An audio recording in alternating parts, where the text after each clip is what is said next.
some of these other. Would you like the Bible, Midge? Sure. This one. Okay.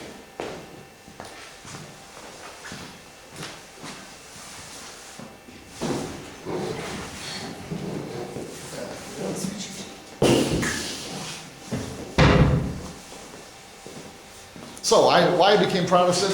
81% said they enjoyed worship services. 62% said they were called by God. I think this particular survey, as I recall, you could give more than one answer. So it wasn't, so why I left Catholicism, this is those nuns. 70% didn't have a reason, I just sort of lost interest. 65% stopped believing church teaching, 27% was the sex abuse scandal, 3% was separation and divorce. So that was very similar to that other statistic we saw earlier. Why I became unaffiliated. But can I just, Sure. The 71% that just kind of gradually drifted away.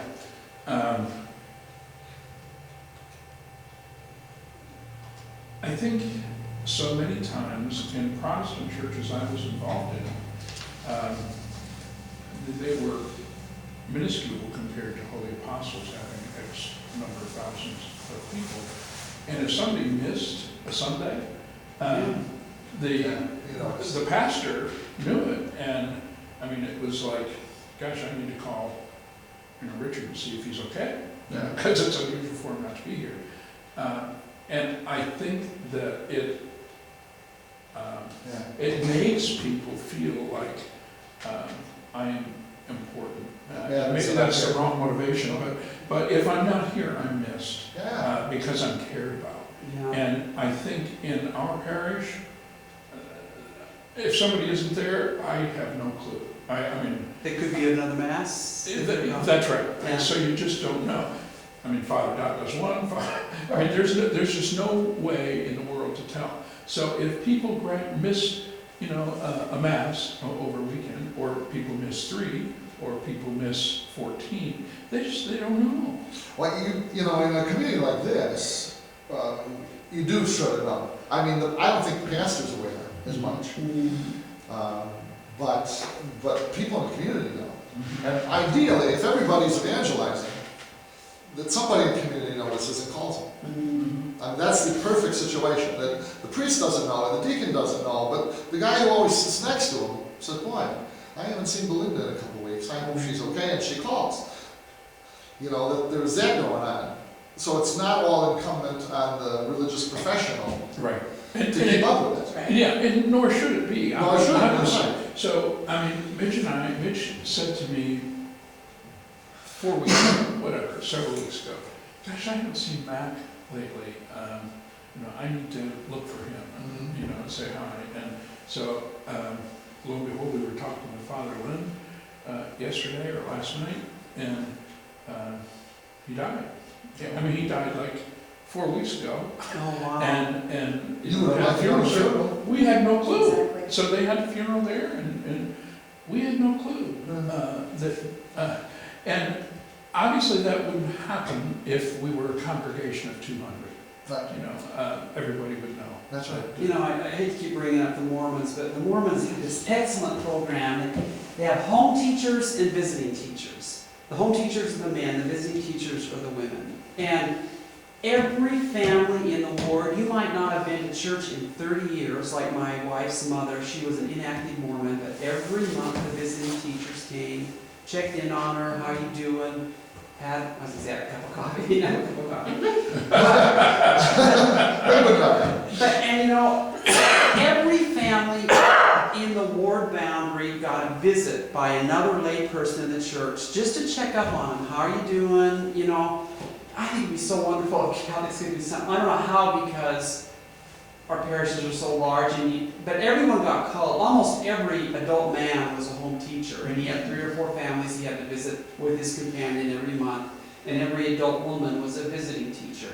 The only way you could do it is the whole parish would have to be involved and calling. And so even the prophet of the church had his home teachers call on him every month. Really? Yeah.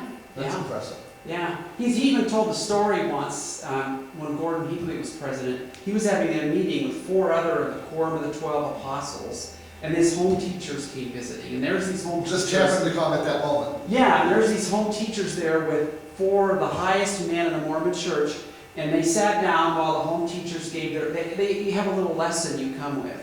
The home teachers gave their lesson to the prophet and the apostles, and then they left. You know? That's what we do, that's, you know. That's our calling, and that's what we do. So, the follow-up and that would not happen. Right. They would know about Mac passing Yes. away right Yes. away. I mean, Go ahead, sorry. no, I'm sorry, go ahead. I was just gonna say, you know, I'm kind of smiling because historically, and probably still today, one of the things that a lot of Catholics like is that they can get lost. Yeah, that it's anonymous. Oh, Yes, yeah. that they can come and go, nobody bothers them. And, I mean, I think early on, when we got involved in the church, we had this discussion with somebody about calling people, and the reaction would be, what, are you checking up on me? You know, it's kind of a negative connotation Yeah. for people. Yeah. Is, you know, it's really none of your business. Mhm. And Yeah. I just think it's very different. And I think it's something that needs to be changed, but that's That's gonna be a cultural. process. Oh. Yes. Well, I think that, you know, small faith communities like that come out of the evangelization retreat are supposed to do that. Yes. And the vision was always that eventually the whole parish would be nothing but a network of small faith communities. Yes. That they would check up on each other, and you'd never fall out of the net because you'd always be included that way. Mhm. But you're right, the Catholic culture, in Chicago, for instance, somebody comes into Mass you've never seen before. You would never go up to them and say, oh, hi, I don't know you, I'm Richard. And I'm the deacon, you can do that. Mhm. But as a layperson, you would very rarely want to do that because you would be sort of assuming that I belong here and you don't. Mhm. Well, is this your church? Do you know, oh, you're gonna welcome me, so we don't welcome anybody. Yeah. Wow. Yeah. So, yeah, well, when I was in the formation program, we had to visit other churches. It was one of the deals. And one of the things was African-American churches. So we'd go with our kids, and our kids at that point were, you know, a senior in high school and an 8th grade, maybe when I entered formation. And so we went to St. Thaddeus, and there was a very small congregation. You know, and I'm sure if you went to the Baptist church, it was overflowing, but this little Catholic, and everybody was, you know, 60 years old, but everybody said hello. Mhm. Wow. And boy, that made a big impression on my kids. Mhm. You know, how come nobody greets me at our church? Yeah. You know, and if I was missing, they wouldn't care, and they wouldn't know, and these people, let's go to church here from now on. So it was a Catholic church. It was a Catholic But it church. was primarily African American church. Because So in you stood Chicago, out right away. in Chicago, the neighborhoods are very Right. segregated. Yeah. So, you know, yes. Well, I had to do an internship at St. Brendan the African. And so I called the pastor to arrange it. He says, yeah, well, we have a summer Bible school, you know, vacation Bible school type of thing. Why don't you do that? So I said, well, I'll come on Sunday and I can meet people. Oh, great. I said, I'll introduce myself to you after Mass. He says, I'll know who you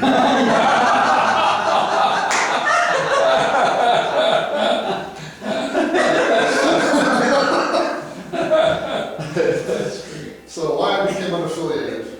So, but the point there was that Sorry. it is, size makes a big difference. Culture's part of it, but here's a Catholic culture, but a small Catholic culture. So the fact that they were small, and they saw someone who wasn't, they knew that someone wasn't a regular attender, and so they all said hello. But to put on the other shoe, if it's a white church and a black guy comes in, A small white church or a large? I don't think it matters. Let's just talk it Yeah. through. So an African American guy comes into this congregation. Mhm. You don't want to make too much of a fuss over it. Like, well, I know you're not a member here. So, you know, what do you do? So I think white people generally don't That's true. go there. It doesn't matter how big the church is. It's Yeah. like, I don't want to make them feel funny, so I'm just Yeah. going to pretend I don't notice that he's white. Yeah. It's odd, you know? Yeah. And then really, there's more racism in that reaction than the other one. Yeah. You know, they were just, of course you're not, we don't know you. So hi. Yeah. Yeah. Yeah. So they asked us to, St. Sabina's, another African-American community, they they asked us to bring the gifts out. And there were other white families there. That's a very big, active parish. But there were other white families there, but not too many. So we'll bring the gifts out. So we go to the back at the appropriate moment, and the usher gives us the bread and the wine and the collection. And he says, "Now, look like you're happy." because that was a celebration. There was 11 o'clock mass. They had all kinds of introductory music. Probably didn't actually start until 11:15. Oh, I would love that. And then the guy preached for an hour. I would tell you about this a small piece of the homily. "I know what you people do. Temptation knocks on your door. You say, 'Who's there?' That's not what you do. When temptation knocks on your door, you say, 'Jesus, get the door!'" Well, that's preaching, yeah. That's preaching. Yeah. So that's how the homily was. Yeah. And then when time for the collection, the ushers went to the forward with the baskets and they stood in the communion stations. And everybody in that church stood up with their envelope over their head and walked up and dropped it in. And went back to their pew. It was a communion procession for the collection. Very impressive. Wow.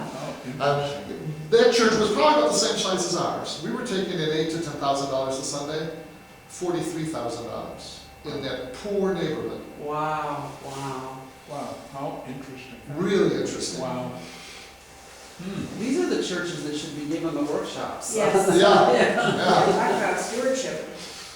So 42% don't believe in God or don't believe most religious teachings. 30% have not found the right religion. And again, I think people can answer more than one. Yeah, that's why it adds up to more than 100 on some of these. Yeah. So leaving early. 79% who leave by the time they're 23. 48% by the time they're 18. 71% were unaffiliated by the age 23. 66% became Protestants who were going to left by the time they were 23. 39 by the time they were 18. 41% by the time they were 35. 60% of those became evangelicals. I think we had that statistic before. I'm going to give you a break here in a minute. So this was a confusing one to me, this statistic. So if you were raised Catholic and you considered yourself having a very strong faith, okay? So 46% of children who said they had a very strong faith identified themselves as having a strong faith. Only 34% of those thought it was still strong faith as teens, and then it came back to the 46% as adults. Protestants, look at the difference. It goes down in teenage years. Apparently that's normal, and that's my experience, but it comes back. Yeah. But if you're unaffiliated as a child, well, the people who are unaffiliated as adults, fewer say they have strong faith as children, and it never comes back from being a teenager. I like that graphic. I like that. Wow. So one of the things they say here, this is interesting. They said that among Americans raised Catholic, becoming Protestant is the most effective guarantee of stable church attendance as an adult. Wow. The best predictor of adult attendance is strong adult faith.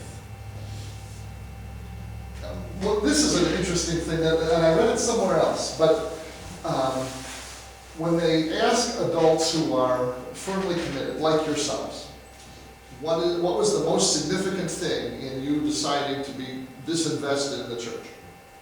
And they asked people who were raised Catholic, like Mitch, and they found that it wasn't whether they were in Catholic school or religious education. It didn't matter. Statistically, it was insignificant. Didn't matter which religious education program was used. They did that too, sadly, or whatever. Doesn't matter. the most significant factor was the practice, the religious practice of the male parent. It makes sense. Yeah. Isn't that interesting? Yes. Mhm. Mhm. I thought. And it's usually just the opposite. It's usually the mom taking the kids to church. Yeah. There's a Protestant, Lutheran friend of mine has, in her church, they have a program, a Sunday program called Single on Sundays. And it's for moms whose husbands don't go to church. Wow. It's a support group for moms whose husbands don't go. Sounds like a good idea. Yes. You know, it's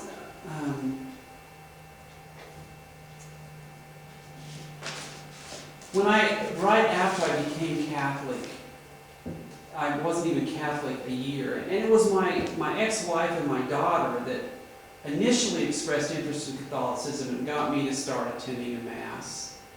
Because I was very happy. We were going to Missouri Synod Lutheran Church, and I was totally fine with that.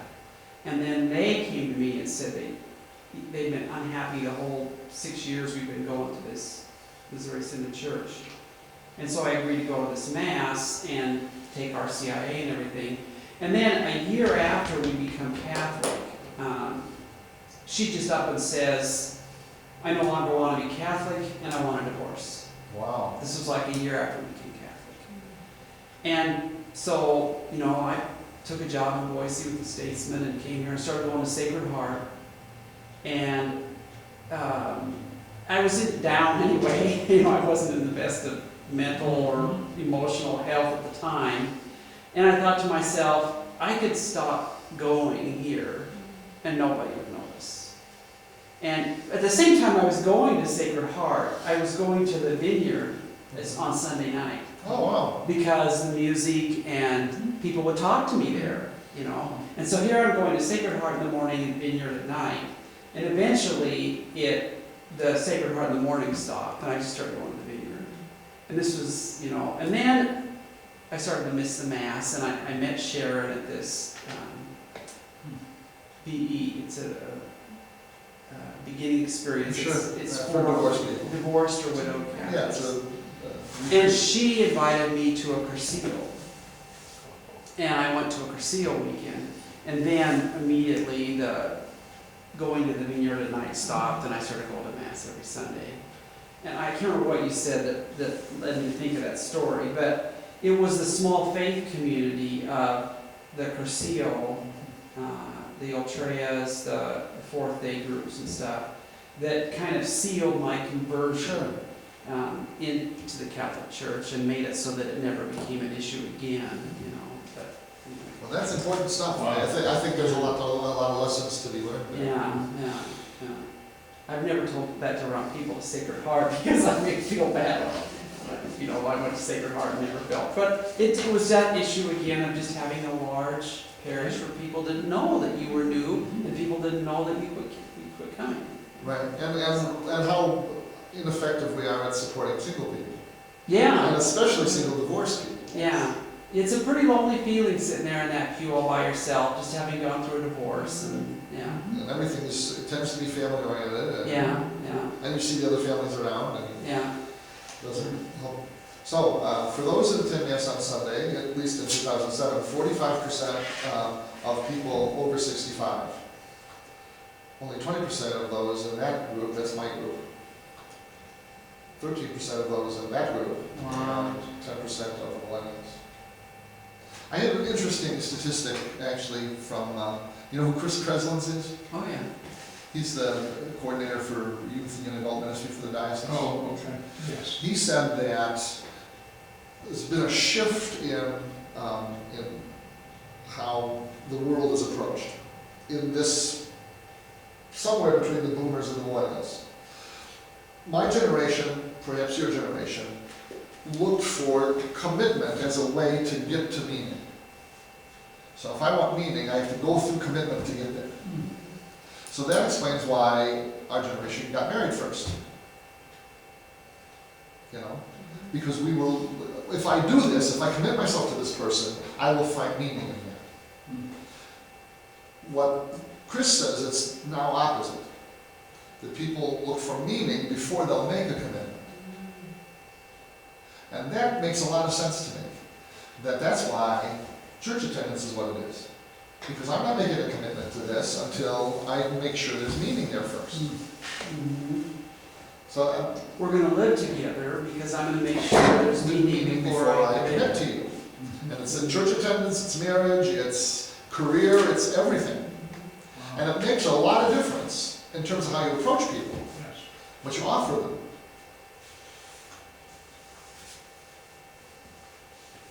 So of the 44% who don't belong to their childhood faith, 4% who were raised Catholic or unaffiliated, 5 are Protestant, 7 are unaffiliated, 15% changed.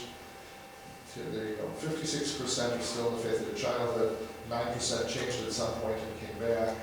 There's some Hispanic statistics. So we're saying that 68% of all Hispanics are Catholic? Yes. Okay. You can see though that the statistics are dropping as Yeah. ages Ages get younger. younger. Yeah. But the evangelicals have made real attempts to get into that community. Mhm.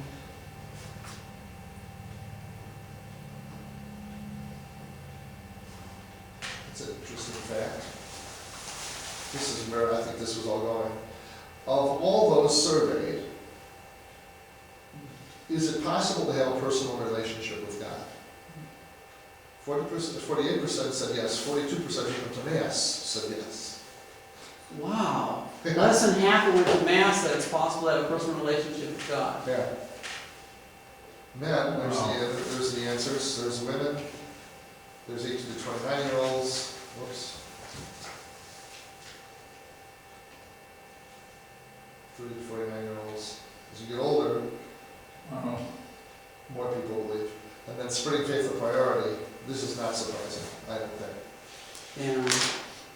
But back to that other one. So a third or more of people who go to Mass, or almost half, it looks like,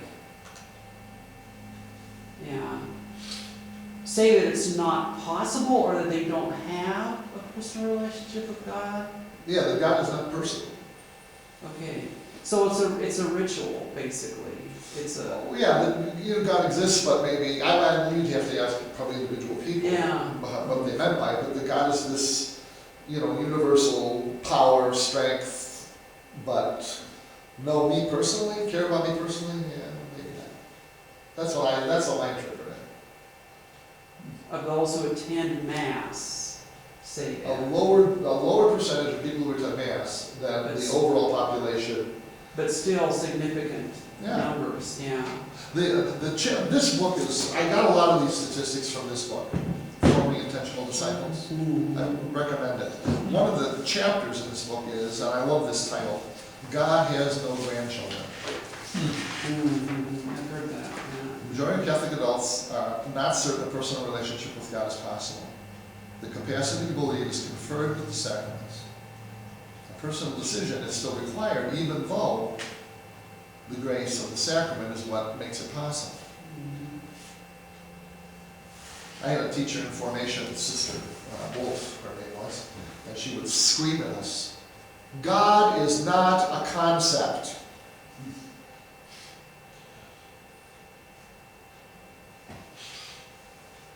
What's the name of the author of that book, Richard? Surely without. It's interesting to me that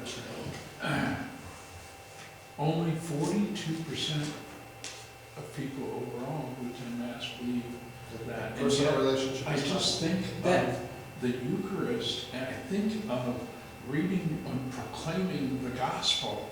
How could anyone not believe? And There's the gap. it tells me that there are people, 58% of people maybe attend Mass and don't participate in Mass, because I don't think that you can participate and not believe. I don't get it. And it's an important statistic for us, because those are people that you have to reach. Yes, The new evangelization is not just about the people who want to come to church, it's about these people. Yes. It's about convincing them that God loves them. That to me is the most astounding and depressing statistic we've seen today. That just blows me away, of the mass of tenders. That just, When I teach on the Trinity, you know, and it's always difficult to, you know, teach an RCA course on the Trinity. The way I approach it is, and this went a little longer, this first part, than I wanted it to, but we'll get there, I hope. You know, the tendency is always to try to make sense of it. Well, of course, it's a mystery, so how are you ever gonna get that in your head? And I'm always reminded of the story of St. Augustine walking on the beach. I think this is in his Confessions. And he comes upon a child who's digging a hole, you know the story? You know? Digging a hole in the sand. And it's a pretty good hole. And he begins to go to the ocean and pick up a cup of water in his hands and pour it into his hole. He does this over and over again. And Augustine's watching him. And Augustine says finally, "What are you doing?" And the little boy says, "I'm going to put the ocean in my little hole." And Augustine says, "Look at the size of the ocean. Look at the size of your hole. It can't be done." And the boy looked at him and said, "And you'll never understand the Trinity either." analogy. Well, I think it was you who told me that any group of Catholics that get together and start discussing the Trinity, within 3 minutes they'll be into heresy. Oh. Yeah. Try to explain. So what I do to explain it is I try to talk about the experience of the early church, which is when the doctrine was formed.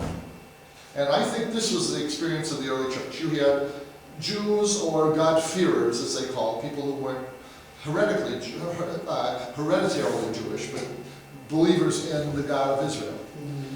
So they had a relationship with God.